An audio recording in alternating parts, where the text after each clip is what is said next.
Don Quijote de la Mancha, de Miguel de Cervantes Saavedra.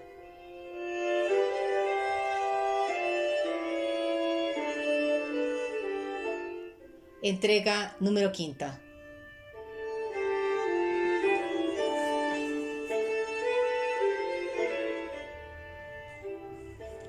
Capítulo séptimo. De la segunda salida de nuestro buen caballero Don Quijote de la Mancha. Estando en esto, comenzó a dar voces Don Quijote, diciendo: Aquí, aquí, valerosos caballeros, aquí es menester mostrar la fuerza de vuestros valerosos brazos, que los cortesanos llevan lo mejor del torneo. Por acudir a este ruido y estruendo, no se pasó adelante con el escrutinio los demás libros que quedaban, y así se cree que fueron al fuego, sin ser vistos ni oídos, la Carolea y León de España, con los hechos del emperador, compuestos por don Luis de Ávila, que, sin duda, debían de estar entre los que quedaban, y quizá, si el cura los viera, no pasarán por tan rigurosa sentencia. Cuando llegaron a Don Quijote, ya él estaba levantado de la cama y proseguía en sus voces y en sus desatinos, dando cuchilladas y reveses a todas partes, estando tan despierto como si nunca hubiese dormido. Abrazáronle con él y por fuerza le volvieron al lecho, y después que hubo sosegado un poco, volviéndose a hablar con el cura, le dijo: Por cierto, señor arzobispo Turpín, que es gran mengua de los que nos llamamos 12 pares dejar, tan sin más ni más, llevar la victoria desde torneo a los caballeros cortesanos, habiendo nosotros, los aventureros, ganado el prez, en los 3 días antecedentes. Calle vuestra merced, señor compadre, dijo el cura, que Dios será servido, que la suerte se mude, y que lo que hoy se pierde se gane mañana. Y atienda vuestra merced a su salud por agora, que me parece que debe de estar demasiadamente cansado, si ya no es que está maleferido. Ferido no, dijo Don Quijote, pero molido y quebrantado, no hay duda en ello, porque aquel bastardo de don Roldán me ha molido a palos con el tronco de una encina, y todo de envidia, porque ve que yo solo soy el opuesto de sus valentías. Mas no me llamaría yo Reinaldos de Montalbán si, en levantándome de este lecho, no me lo pagare, a pesar de todos sus encantamientos. Y por agora, tráigame de llanar, que sé que es lo que más me hará el caso, y quédese lo de vengarme a mi cargo. Hiciéronle así, diéronle de comer, y quedóse otra vez dormido, y ellos admirados de su locura. Aquella noche quemó y abrazó el ama cuantos libros había en el corral y en toda la casa, y tales debieron de arder que merecían guardarse en perpetuos archivos, mas no lo permitió su suerte y la pereza del escrutinador, y así se cumplió el refrán en ellos de que pagan a las veces justos por pecadores.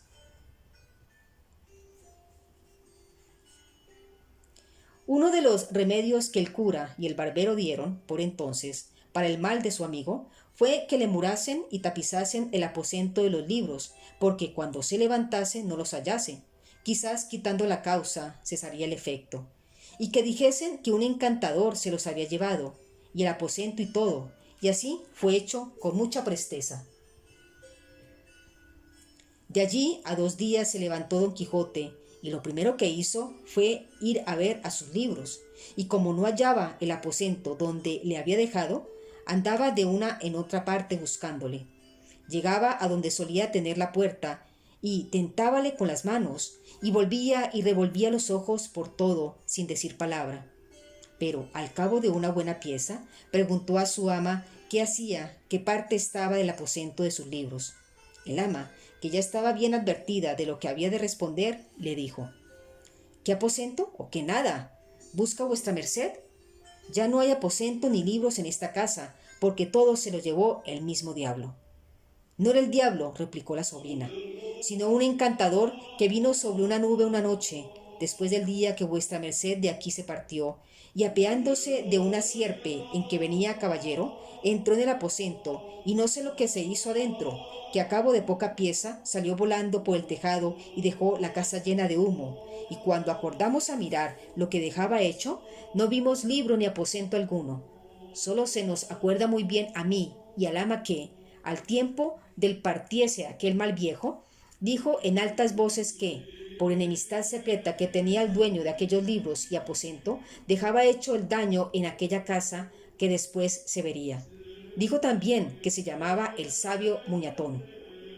Frestón diría, dijo don Quijote. No sé, respondió el ama, si se llama Frestón o Fritón, solo sé que acabó en tón su nombre.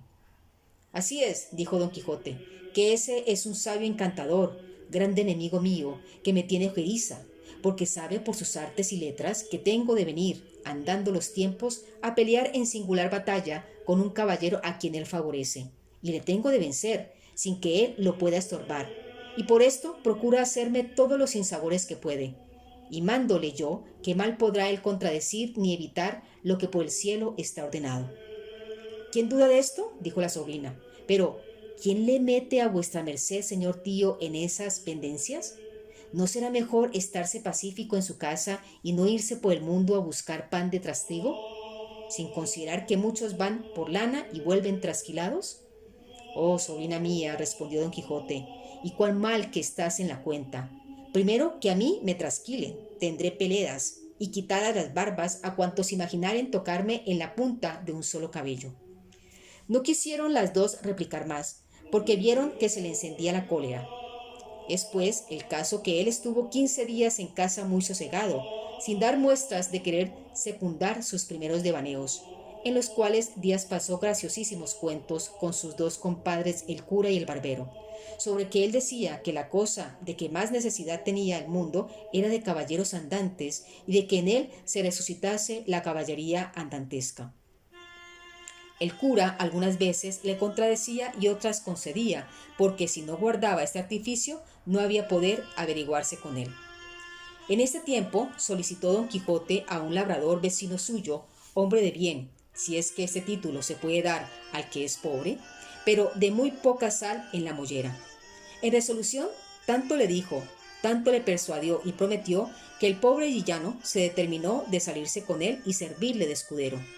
Decíale, entre otras cosas, don Quijote que se dispusiese a ir con él de buena gana, porque tal vez le podía suceder aventura que ganase en quítame allá esas pajas alguna ínsula y le dejase a él por gobernador de ella. Con estas promesas y otras tales, Sancho Panza, que así se llamaba el labrador, dejó su mujer e hijos y se asentó por escudero de su vecino. Dio luego don Quijote orden en buscar dineros, y vendiendo una cosa y empeñando otra, y malbaratándolas todas, llegó una razonable cantidad. Acomodóse asimesmo de una rodela que pidió prestada a su amigo, y, pertrechando su rota celada lo mejor que pudo, avisó a su escudero Sancho del día y la hora que pensaban ponerse en camino, para que él se acomodase de lo que viese que más le era menester. Sobre todo le encargó que llevase alforjas. Él dijo que sí llevaría, y que asimismo pensaba llevar un asno que tenía muy bueno, porque él no estaba ducho a andar mucho en pie. En lo del asno reparó un poco don Quijote, imaginando si se le acordaban si algún caballero andante había traído escudero caballero asnalmente. Pero nunca le vino alguno a la memoria, mas con todo esto determinó que le llevase, con presupuesto de acomodarle de más honrada caballería en habiendo ocasión para ello, quitándole el caballo al primer descortés caballero que topase. Proveyóse de camisas y de las demás cosas que él pudo, conforme al consejo que el ventero le había dado. Todo lo cual hecho y cumplido, sin despedirse Panza de sus hijos y mujer, ni don Quijote de su ama y sobrina, una noche se salieron del lugar sin que persona los viese, en la cual caminaron tanto que al amanecer se tuvieron por seguros de que no los hallarían aunque los buscasen. Iba Sancho Panza sobre su jumento como un patriarca, con sus alforjas y su bota, y con mucho deseo de verse ya gobernador de la ínsula que su amo le había prometido.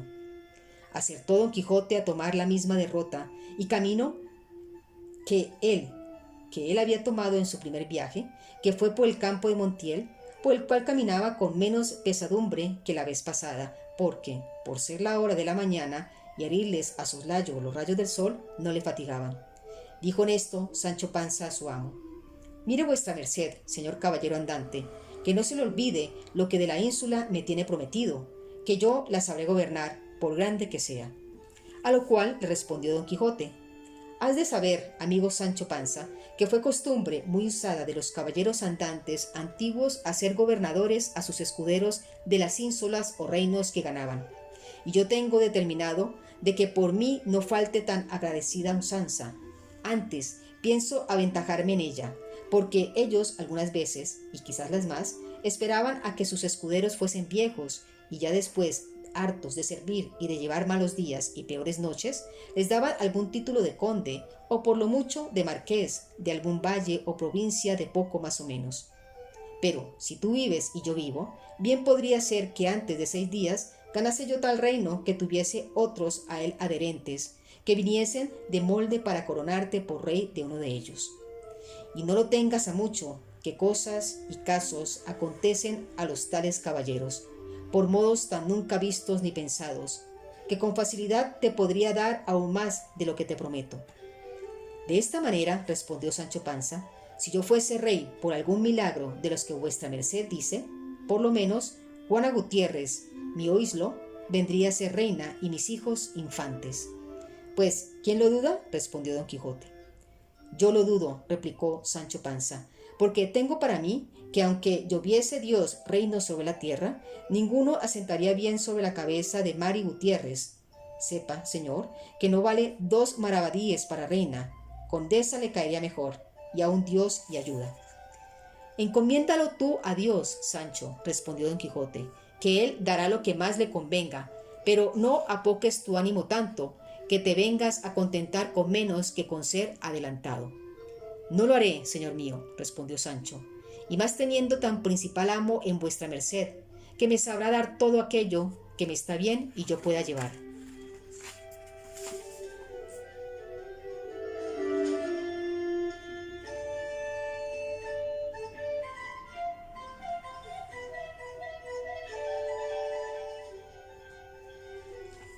Capítulo 8. Del buen suceso que el valeroso Don Quijote tuvo en el espantable y jamás imaginada aventura de los molinos de viento, con otros sucesos dignos de feliz recordación. En esto descubrieron 30 o 40 molinos de viento que hay en aquel campo, y así como Don Quijote los vio, dijo a su escudero: la aventura va guiando nuestras cosas mejor de lo que acertáramos a desear, porque ves allí, amigo Sancho Panza, donde se descubren 30 o poco más desaforados gigantes con quien pienso hacer batalla y quitarles a todos las vidas, con cuyos despojos comenzaremos a enriquecer, que esta es buena guerrera, y es gran servicio de Dios quitar tan mala simiente sobre la faz de la tierra. ¿Qué gigantes? Dijo Sancho Panza. Aquellos que allí veis, respondió su amo, de los brazos largos, que los suelen tener algunos de casi 2 lenguas. Mire vuestra merced, respondió Sancho, que aquellos que allí se parecen no son gigantes, sino molinos de viento, y lo que en ellos parecen brazos son las aspas, que, volteadas del viento, hacen andar la piedra del molino. Bien parece, respondió don Quijote, que no estás cruzado en esto de las aventuras. Ellos son gigantes, y si tienes miedo, quítate de ahí, y ponte en oración en el espacio que yo voy a entrar con ellos en fiera y desigual batalla. Y diciendo esto, dio las espuelas a su caballo Rocinante sin atender a las voces que su escudero Sancho le daba, advirtiéndole que, sin duda alguna, eran molinos de viento y no gigantes aquellos que iba a acometer. Pero él iba tan puesto en que eran gigantes que ni oía las voces de su escudero Sancho ni echaba de ver, aunque estaba ya bien cerca, lo que eran. Antes iba diciendo en voces altas: no fuyades, cobardes y viles criaturas, que un solo caballero es el que os acomete. Levantándose en esto un poco de viento, y las grandes aspas comenzaron a moverse, lo cual, visto por don Quijote, dijo: pues, aunque mováis más brazos que los del gigante Briareo, me los habéis de pagar. Y, en diciendo esto, y acomodándose de todo corazón a su señoría y señorita Dulcinea, pidiéndole que en tal trance le sonriese, bien cubierto de su rodea, con la lanza en el ristre, arremetió a todo el galope de Rocinante y embistió con el primer molino que estaba delante, y dándole una lanzada en el aspa, la volvió el viento con tanta furia que hizo la lanza pedazos, llevándose tras sí al caballo y al caballero, que fueron dando muy maltrecho por el campo. Acudió Sancho Panza a socorrerle a todo el correr de su asno, y cuando llegó halló que no se podía manear. Tal fue el golpe que dio con él Rocinante. Váleme Dios, dijo Sancho, ¿no le dije yo a vuestra merced que mirase bien lo que hacía, que no eran sino molinos de viento, y no lo podía ignorar sino quien llevase otros tales en la cabeza? Calla, amigo Sancho, respondió don Quijote, que las cosas de la guerra, más que otras, están sujetas a continua mudanza. Cuanto más que yo pienso, y es así verdad, que aquel sabio Frestón, que me robó el aposento y los libros, ha vuelto estos gigantes en molinos por quitarme la gloria de su vencimiento. Tal es la enemistad que me tiene. Mas, al cabo, han de poder poco sus malas artes contra la bondad de mi espada. Dios lo haga como puede, respondió Sancho Panza. Y, ayudándole a levantar, tornó a subir sobre Rocinante, que medio despaldado estaba. Y, hablando en la pasada aventura, siguieron el camino del puerto Lápice, porque allí decía don Quijote que no era posible dejar de hallarse muchas y diversas aventuras, por ser lugar muy pasajero, sino que iba muy pesaroso por haberle faltado la lanza, y diciéndoselo a su escudero le dijo: yo me acuerdo haber leído que un caballero español, llamado Diego Pérez de Vargas, habiéndosele en una batalla roto la espada, desgajó de una encina un pesado ramo a tronco, y con él hizo tales cosas aquel día, y machacó tantos moros, que le quedó por sobrenombre Machuca. Y así él, como sus descendientes se llamaron, desde aquel día en adelante, Vargas y Machuca. Hete dicho esto porque de la primera encina o roble que se me depare, pienso desgajar otro tronco tal y tan bueno como aquel, que me imagino y pienso hacer con él tales hazañas, que tú te tengas por bien afortunado de haber merecido venir a Bellas y a ser testigo de cosas que apenas podrían ser creídas.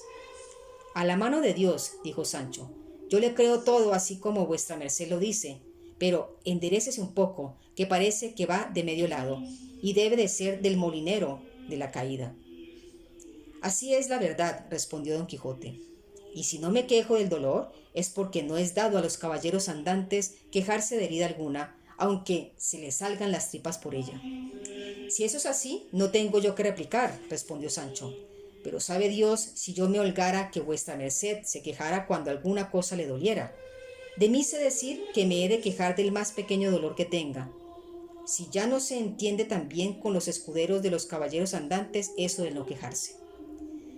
No se dejó de reír don Quijote de la simplicidad de su escudero, y así le declaró que podía muy bien quejarse como y cuando quisiese, sin gana o con ella, que hasta entonces no había leído cosa en contrario en la orden de caballería. Díjole Sancho que mirase qué horas de comer. Respondióle su amo que por entonces no le hacía menester, que comiese él cuando se le antojase. Con esta licencia se acomodó Sancho lo mejor que pudo sobre su jumento, y sacando de las alforjas lo que en ellas había puesto, iba caminando y comiendo detrás de su amo muy de su espacio, y de cuando en cuando empinaba la bota, con tanto gusto que le pudiera envidiar el más regalado bodeguero de Málaga. Y en tanto que él iba de aquella manera, menudeando tragos, no se le acordaba de ninguna promesa que su amo le hubiese hecho, ni tenía por ningún trabajo, sino por mucho descanso, andar buscando las aventuras, por peligrosas que fuesen. En resolución, aquella noche la pasaron entre unos árboles, y del uno de ellos desgajó don Quijote un ramo seco que casi le podía servir de lanza, y puso en él el hierro que quitó de la que se le había quebrado. Toda aquella noche no durmió don Quijote, pensando en su señora Dulcinea, por acomodarse a lo que había leído en sus libros. Cuando los caballeros pasaban sin dormir muchas noches en las florestas y despoblados, entretenidos con las memorias de sus señoras. No la pasó así Sancho Panza, que, como tenía el estómago lleno, y no de agua, de chiricoria, de un sueño se le llevó la toda. Y no fuera parte para despertarle, si su amo no lo llamara, los rayos del sol que le daban en el rostro, ni el canto de las aves, que muchas y muy regocijantemente la venida del nuevo día saludaban. Al levantarse dio un tiento a la bota, y hallóla algo más flaca que la noche antes, y afligiósele el corazón, por parecerle que no llevaba camino de remediar tan presto su falta. No quiso desayunarse don Quijote, porque, como está dicho, dio en sustentarse de sabrosas memorias. Tornaron a su comenzado camino del puerto Lápice, y a hora de las 3 del día le descubrieron. Aquí, dijo en viéndole don Quijote, podemos, hermano Sancho Panza, meter las manos hasta los codos en esto que llaman aventuras. Mas advierte que, aunque me veas en los mayores peligros del mundo, no has de poner mano a tu espada para defenderme, si ya no vieres que los que me ofenden es canalla y gente baja, que en tal caso bien puedes ayudarme. Pero si fuesen caballeros, en ninguna manera te es lícito ni concedido por las leyes de caballería que me ayudes hasta que seas armado caballero. Por cierto, señor, respondió Sancho, que vuestra merced sea muy bien obedecido en esto, y más, que yo de mío me veo muy pacífico, y enemigo de meterme en ruidos ni pendencias. Bien es verdad que, en lo que tocare a defender mi persona, no tendré nunca cuenta con esas leyes, pues las divinas y humanas permiten que cada uno se defienda de quien quisiera agraviarle. No digo yo menos, respondió don Quijote, pero en esto de ayudarme contra caballeros, has de tener a raya tus naturales ímpetus. Digo que así lo haré, respondió Sancho, y que guardaré ese precepto tan bien como el día del domingo. Estando en estas razones, asomaron por el camino 2 frailes de la orden de San Benito, caballeros sobre 2 dromedarios, que no eran más pequeños, 2 mulas en que venían.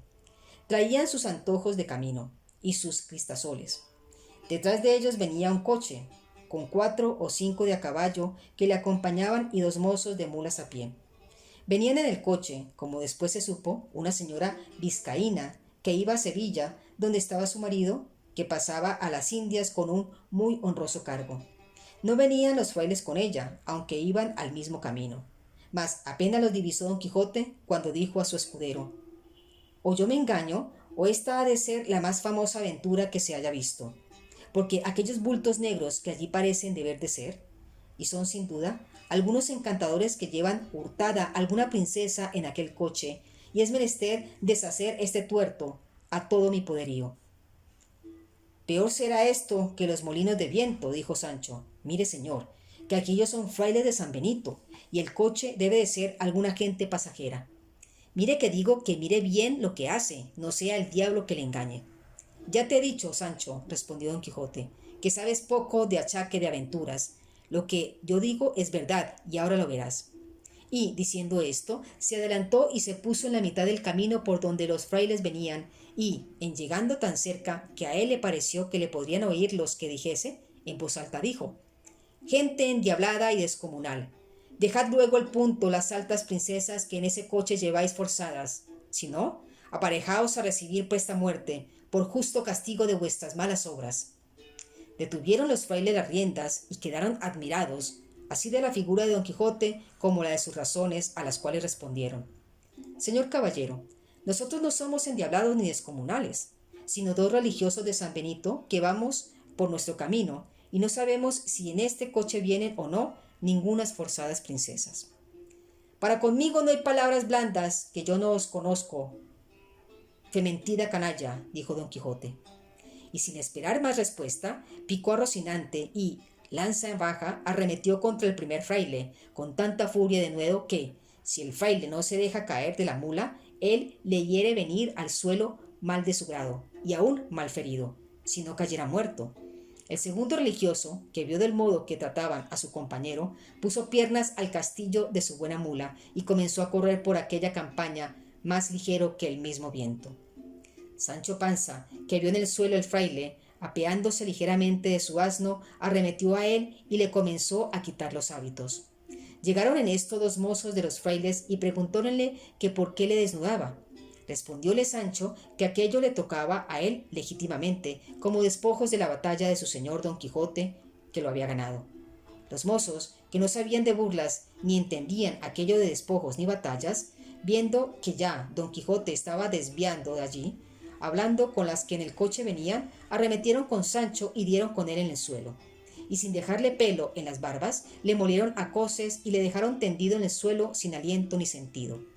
Y sin detenerse un punto, tornó a subir el fraile, todo temeroso y acobardado y sin color en el rostro. Y cuando se vio a caballo, picó tras su compañero, que un buen espacio de allí le estaba aguardando. Y esperando en qué paraba aquel sobresalto, y sin querer aguardar el fin de todo aquel, comenzando suceso, siguieron su camino, haciéndose más cruces que si llevaran al diablo a las espaldas. Don Quijote estaba, como se ha dicho, hablando con la señora del coche, diciéndole: «La vuestra fermosura, señora mía, puede facer de su persona lo que más le viniere en talante, porque ya la soberbia de vuestros robadores yace por el suelo, derribada por este mi fuerte brazo, y porque no penáis por saber el nombre de vuestro liberador, sabed que yo me llamo Don Quijote de la Mancha, caballero andante y aventurero, y cautivo de la sin par y hermosa doña Dulcinea del Toboso, y en pago del beneficio de que en mí habéis recibido, no quiero otra cosa sino que volváis al Toboso, y que de mi parte os presentéis ante esta señora y le digáis lo que por vuestra libertad ha fecho». Todo esto que Don Quijote decía, escuchaba un escudero de los que el coche acompañaban, que era Vizcaíno, el cual, viendo que no quería dejar pasar el coche adelante, sino que decía que luego había de dar la vuelta al Toboso, se fue para Don Quijote, y haciéndole la lanza, le dijo en mala lengua castellana y peor vizcaína de esta manera: «Anda, caballero, que mal andes, pues Dios que crióme que, si no dejas coche, así te matas como estás ahí, vizcaíno». Entendióle muy bien Don Quijote y con mucho sosiego le respondió: «Si fueras caballero, como no lo eres, ya yo hubiera castigado tu sandez y atrevimiento, cautiva criatura». A lo cual replicó el vizcaíno: «¿Yo no, caballero? Juro a Dios tan mientes como cristiano, si lanzas arrojas y espadas secas, el agua con presto verás que el gato llevas, vizcaíno por tierra, hidalgo por mar, hidalgo por el diablo, y mientes que miras si otra cosa dices». «Ahora lo veredes», dijo Agrajes, respondió Don Quijote, y arrojando la lanza en el suelo, sacó su espada y embrazó su rodela, y arremetió al vizcaíno con determinación de quitarle la vida. El vizcaíno, que así lo vio venir, aunque quisiera apearse de la mula, que, por ser de las malas de alquiler, no había que fiar en ellas, no pudo hacer otra cosa sino sacar su espada. Pero avinóle bien que se halló junto al coche, de donde pudo tomar una almohada que le sirvió de escudo, y luego se fueron el uno para el otro, como si fueran dos mortales enemigos. La demás gente quisiera ponerlos en paz, mas no pudo, porque decía el vizcaíno, en sus mal trabadas razones, que si no le dejaban acabar su batalla, que él mismo había de matar a su ama y a toda la gente que se le estorbase.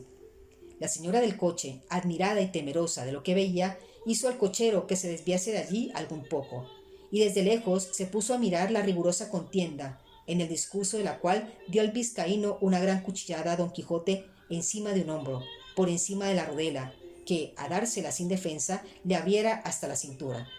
Don Quijote, que sintió la pesadumbre de aquel desaforado golpe, dio una gran voz, diciendo: «Oh señora de mi alma, Dulcinea, flor de la fermosura, socorred a este vuestro caballero, que por satisfacer a la vuestra mucha bondad en este riguroso trance se halla». El decir esto, y el apretar la espada, y el cubrirse bien de su rodela, y el arremeter al vizcaíno, todo fue en un tiempo, llevando determinación de aventurarlo todo a la de un golpe solo. El vizcaíno, que así lo vio venir contra él, bien entendió que su denuedo, su coraje y determinación de hacer lo menos que Don Quijote, y así le aguardó bien cubierto de su almohada, sin poder rodear la mula a una ni a otra parte, que ya de puro cansada, y no hecha semejantes niñerías, no podía dar un paso. Venía pues, como se ha dicho, Don Quijote contra el cauto vizcaíno, con la espada en alto, con determinación de abrirle por medio, y el vizcaíno le aguardaba a sí mismo, levantada la espada y aforrado con su almohada.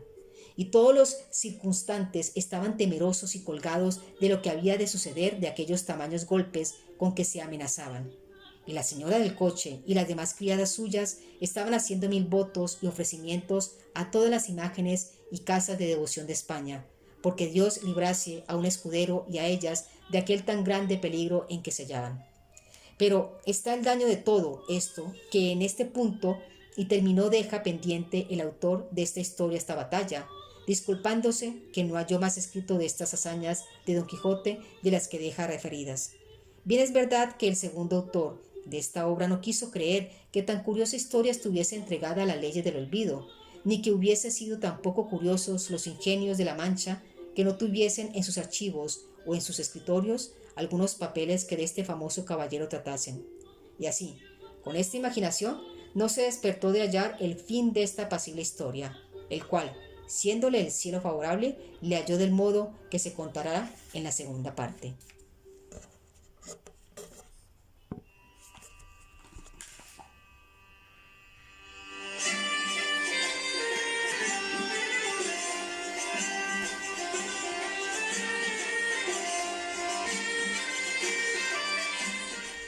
Y esperad vuestras mercedes la entrega número 6.